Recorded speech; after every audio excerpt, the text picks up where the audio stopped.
Time for the press review now. Emily is joining us. She's starting off with the British papers, their coverage of the terrorist knife attack, of course, that happened yesterday in London, Emily. Yes, well, the Golders Green attack is all over the British front pages, as you would expect. Let's start with the Daily Mirror. This is its front page here this morning. It decries a sickening attack, which has since been declared a terrorist incident by the Metropolitan Police.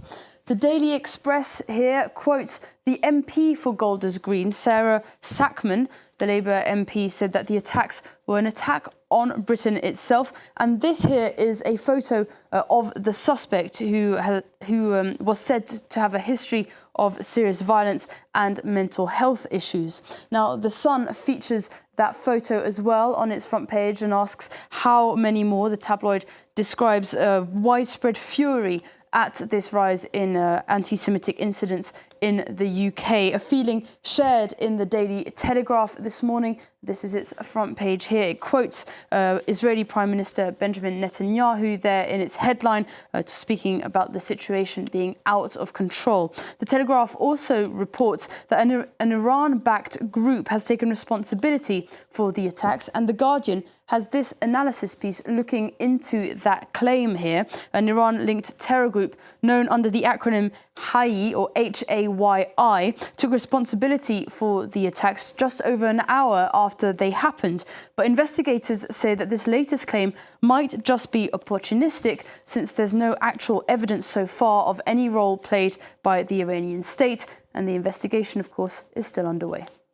Well, meanwhile, King Charles's visit to the United States still getting a lot of coverage. What can you tell us? Yeah, a lot of papers looking into the subtle diplomacy that went into King Charles's speech to Congress. This is the website, The Conversation. It says that the speech was basically pitched over Donald Trump's head. It was an appeal to the American political class rather than to the Trump administration. And this article says that the lack of criticism from Trump suggests that the subtlety of the messaging actually worked, and it did go over his head after all. Now, The Guardian has this explainer article here looking at what goes into a speech like this and how it's actually written. It explains that it develops in waves of drafts that are passed between experts from the palace, from Number 10, the Foreign Office, and of course the King himself. And according to this article, the King is so witty and so funny that they haven't actually hired a joke writer to get to the end product. Now, of course, cartoonists have also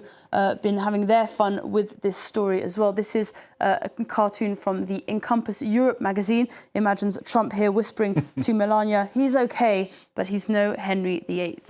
Nicely put, very nicely thought out. Meanwhile, King Charles was praising, of course, NATO. It seems that Donald Trump has perhaps not quite got the message, though. No, the German press certainly doesn't think so. Let's start with the Zeit here. They have this article here today, which reports that Donald Trump made a surprise announcement on his social media platform, Truth Social, saying that the US is considering reducing the number of American troops in Germany. Now, this announcement comes amid a recent feud between Donald Trump and the German Chancellor Friedrich Merz, because Merz had said that the US, quotes, clearly had no strategy and was, quotes, being humiliated in Iran. Now, Der Spiegel here asks if this is the end of the special relationship between Merz and Trump. Merz has since said that their relationship is as good as it's ever been, but the paper Der Spiegel points out that Trump had not sought advice from his allies before launching his campaign in Iran, and that he wrongly assumed that they would support him regardless. Finally, from the German press, let's have a look at this opinion piece in the Frankfurter Allgemeine here. It says that there's no middle ground for Trump. According to the journalist, Trump is talking nonsense, but Berlin has not yet found a better way of dealing with the Iranian regime. It says that Trump's America can no longer be relied upon and encourages Germany to become more independent.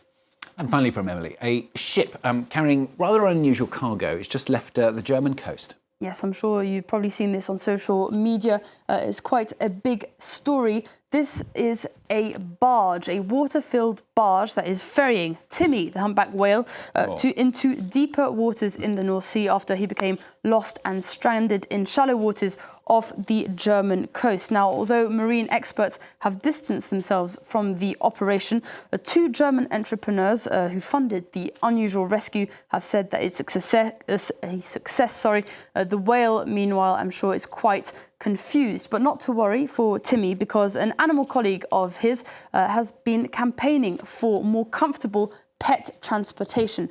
This is the story of Peggy. Now, I don't know if you recognise Peggy Stewart. You might have seen her in the Deadpool films, or you might recognise her for being the world's ugliest dog. Anyway, she's become the new unexpected face of a campaign trying to get pets allowed on international flights. Her owner says that it's always been very comfortable. This is Peggy looking very relaxed on her flight. Not sure how that would work for whales, but it's a first step.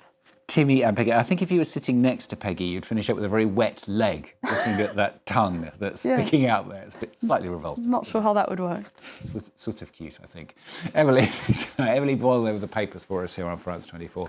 After the break, more news, of course, and as well, we're going to talk about Lebanon in the next half hour with my guest, a filmmaker, so do join us for that if you can.